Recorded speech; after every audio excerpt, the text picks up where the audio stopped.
To see China begin to accelerate its backing out of, the dollar and trying to protect itself. And I think also actually having played quite a part in ensuring that the price of gold measured in these currencies and in dollars, euros, whatever, has been rising, and also silver, and is also hanging on to rare earths and other critical minerals. I think that's another indication that there's been a big policy change.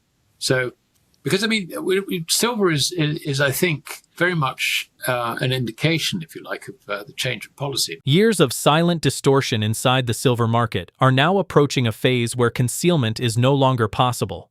According to Alasdair Macleod, the structure supporting silver pricing was never built on true physical balance, but on an expanding network of paper promises that created the illusion of unlimited supply.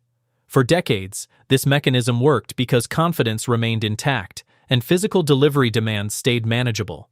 But beneath that calm surface, real inventories were steadily migrating into private vaults, sovereign reserves, and long-term strategic holdings.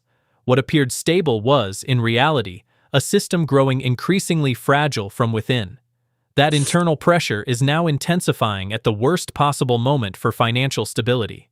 Industrial consumption is accelerating rapidly as silver becomes essential for next-generation infrastructure, advanced electronics, and global electrification systems. At the same time, institutional and sovereign buyers are no longer waiting for price signals. They are acting ahead of them, securing physical metal while it is still accessible. This shift is quietly draining available supply from public markets, tightening liquidity, and weakening the ability of financial institutions to maintain artificial price control. The longer this imbalance persists, the more violent the eventual adjustment becomes, because price has been disconnected from physical reality for too long. What follows will not resemble a normal market trend, but a structural repricing event that unfolds suddenly and without warning. Once physical shortages begin to openly challenge paper claims, confidence in the pricing mechanism itself will begin to fracture. When that psychological shift occurs, capital will move aggressively, not gradually, as participants rush to secure real assets before availability disappears entirely. Silver will no longer be restrained by legacy pricing structures, but will instead reflect its true strategic importance in a world rapidly losing trust in paper-based value systems. The result will be a transformation that redefines silver's role, elevating it from a suppressed commodity into one of the most aggressively revalued assets of the modern financial era. Before we jump in, if you appreciate these deep dive market breakdowns, please take a moment to like the video and subscribe. It helps this analysis reach more people while it still matters. Jay Powell has done a very, very good job, if you like, of resisting political pressure and all the rest of it. But when push comes to shove, if the question is, will you save the system? The answer is yes. Do whatever I can to save the system. Doesn't matter who is in charge of the Fed. So, yeah, that's going to happen. And I can see this happening quite soon. And I think to see China begin to accelerate its backing out of the dollar and trying to protect itself. And I think also actually having played quite a part in ensuring that the price of gold measured in these currencies and in dollars, euros, whatever, has been rising, and also silver, and is also hanging on to rare earths and other critical minerals. I think that's another indication that there's been a big policy change. So, because silver is I think, very much an indication, if you like, of the change of policy. Because before around about September last year, for decades, China had used its power in the silver market to ensure that the price remained low. Didn't necessarily pin it to a particular value, but bear in mind that China not only is now the second largest nation by silver mine output, but also imports silver doré from particularly places like Chile, also imports other non-ferrous ores which contain silver as a byproduct. And remember that of mine production, something like 60% of silver mine production actually comes as a byproduct of other non-ferrous ores. I mean, basically, they are the largest holders, quietly. I mean, you won't get any statistics, but it is absolutely clear. They have accumulated huge quantities of silver. And instead of feeding it out into the market in order to suppress prices, from September last year, they decided that's it. They announced that there was a new licensing arrangement from the beginning of this year for silver exports. And it was clear from the statement that this was, if you like, a bit of a sop in the way that it's sort of saying, no, we're not going to stop exports, but we're just going to look at them a bit more closely. And we're just going to let, a few big, I think it's something like 40 licenses were granted to existing large exporters. So this wasn't really a clampdown on silver exports, if you see, but my goodness, it is. Of that, there is absolutely no doubt. And also bear in mind that household savings in China run at something like 30 to 35% of GDP. So we're talking about something like $5 trillion of household savings accumulating every year. A lot of that is now going into gold and silver alongside bank accounts. Now, we don't see where that gold is because that gold is stored in the Shanghai Gold Exchange vaults. And it's not necessarily reported. I mean, who trusts government reports? But you can see that the banks in China have been accumulating gold on behalf of their depositors and look like doing it at an accelerating pace. So, yeah, I mean, in that sense, I think China is now more proactively destroying the dollar than it was. The rationale is to protect itself, always. It doesn't appear to be destroying the dollar. The Americans are doing a good job of that themselves. But this is the moment when China is beginning to protect itself, protect its yuan. We should take that as an indication that the collapse of the dollar is accelerating from now. It's human nature to look at the price of gold and say, oh, it's gone up so much, and I think I've probably missed it, or I'll wait for it to come back again because it's now in a consolidation phase. They're looking at it the wrong way around. If you do that, it's completely wrong. What you should look at is what is actually happening, not to gold, but to the dollar in which you're pricing it. If you think the value of the dollar is going to rally, then don't buy gold. If, on the other hand, you can see that the outlook for the dollar is for it to lose purchasing power, then sell the dollar. What do you buy? Well, one of the things you buy is real money. I'm sure there are other things you can buy. I mean, the commodity complex as a whole is now rising because it has been suppressed. As I said earlier on, the CRB index from 2020 has increased by 200%. That's, I think, the start of it. If you look at the value of base metals priced in gold, while they've risen in dollar terms, I mean, a basket of these base metals priced in gold is now at roughly 16%, 16 to 20% of where it has been, if you like, in terms of its long-term value relationship. So these base metals are very, very underpriced, even in gold, which is real money and which, as I said earlier, holds its purchasing power throughout long periods of time. I mean, there's some fluctuation, but a lot of the fluctuation is brought about by, if you like, the relationship with fiat currencies and the way in which governments with fiat currencies try and suppress the price of gold and try and suppress the price of other things, particularly commodities. So you can see that even priced in gold, you can see a basket of base metal values increasing, let us say, over the next 3-4 years, at least doubling, possibly tripling, even possibly quadrupling. And that is before we look at the relationship between gold and your fiat currency. If your fiat currency goes down, you could see these things going up a lot further. And we can take it even further than that, unless you can see that the politics will allow whoever is in charge, if you like, in America, Trump, Scott Bessent, I don't know, next, whatever, to actually address this problem, then basically you're going to find that all these things go to infinity priced in dollars simply because the dollar collapses to zero. That's what happened back in 1923, November 23 in Germany.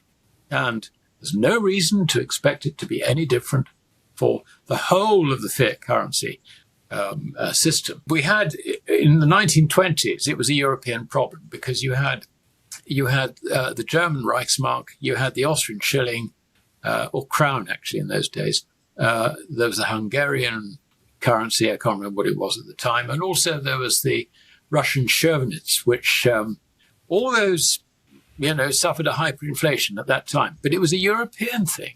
It was European because these countries had gone off the gold standard, effectively, and destroyed their currencies over the course of the war and following.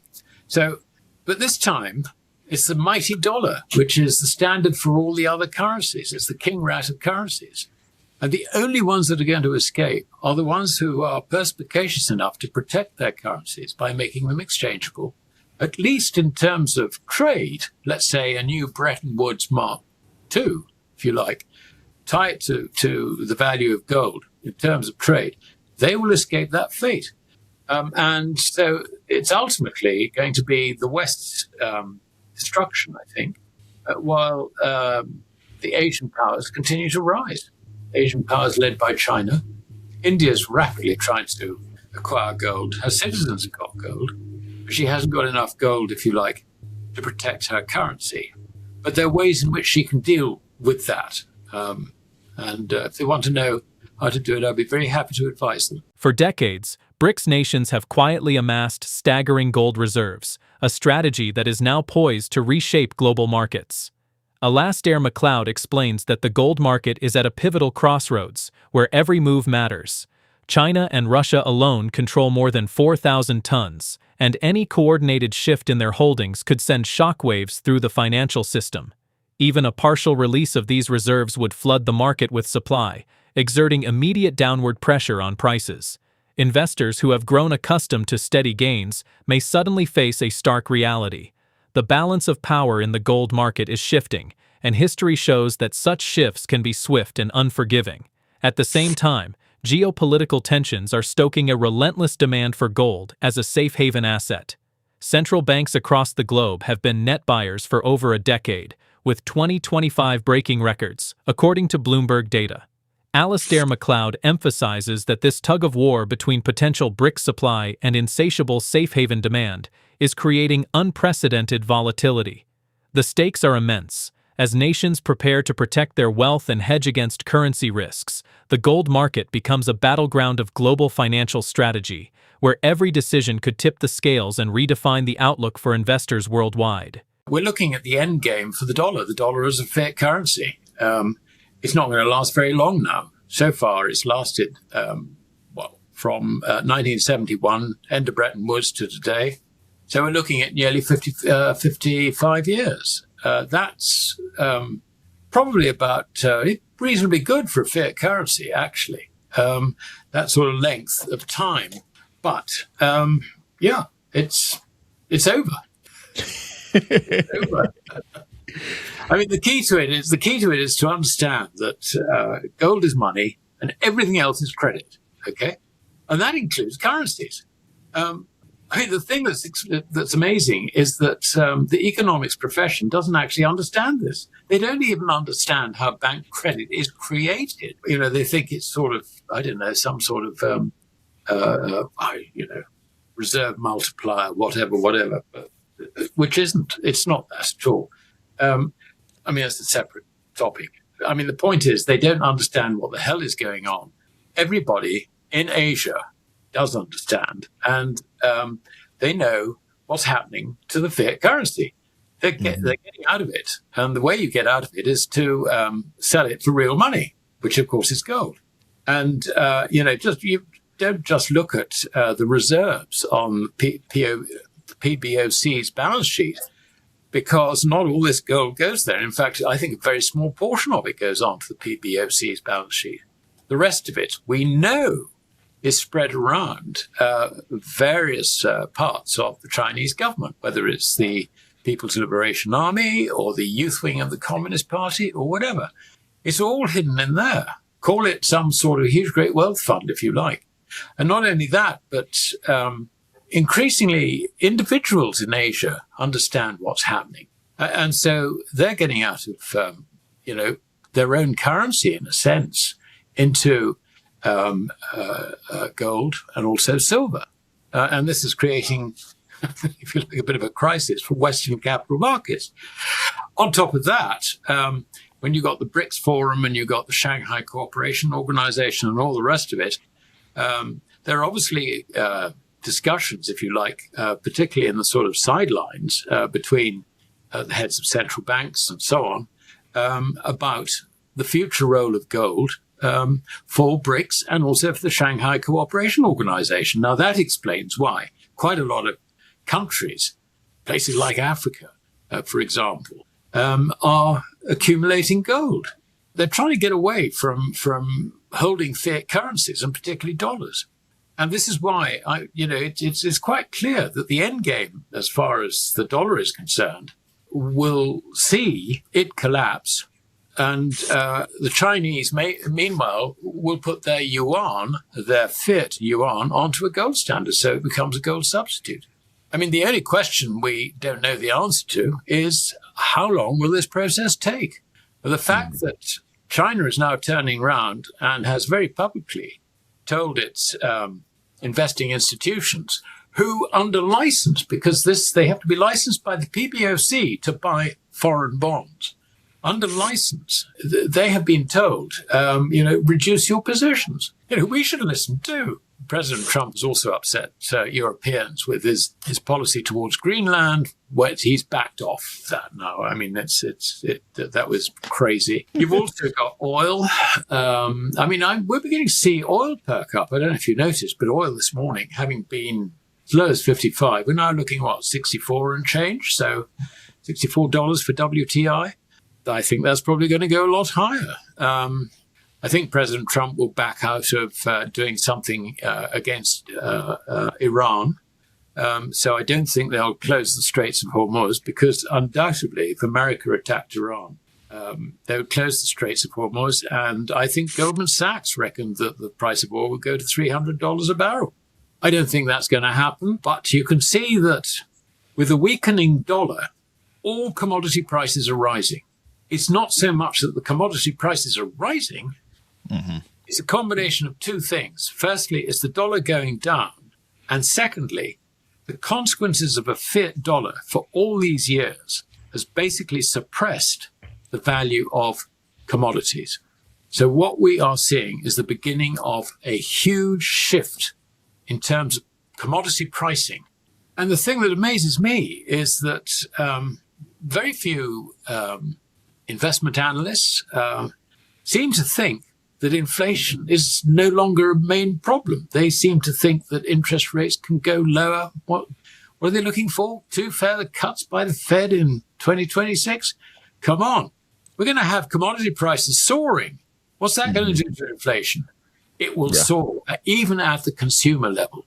So, this is all very bad news. The next chapter for silver is approaching fast, and it will be nothing like the market we've known.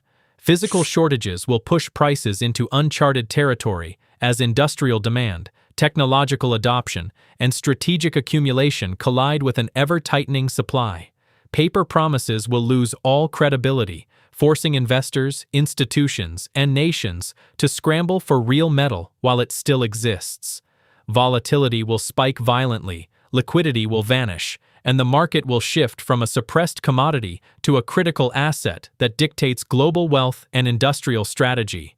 As this transformation accelerates, the disconnect between paper and reality will become impossible to ignore. Every day that passes, more capital will flee artificial structures in search of tangible silver, creating a self-reinforcing cycle of scarcity and price surges. Governments, central banks, and corporations will be forced to rethink their positions as silver asserts itself as a strategic cornerstone in a world that no longer trusts fiat. The question looming over all of this: can markets absorb the shock, or are we on the brink of a historic silver reckoning that will leave no participant untouched? Share your thoughts in the comments. Your perspective might help someone else see the bigger picture.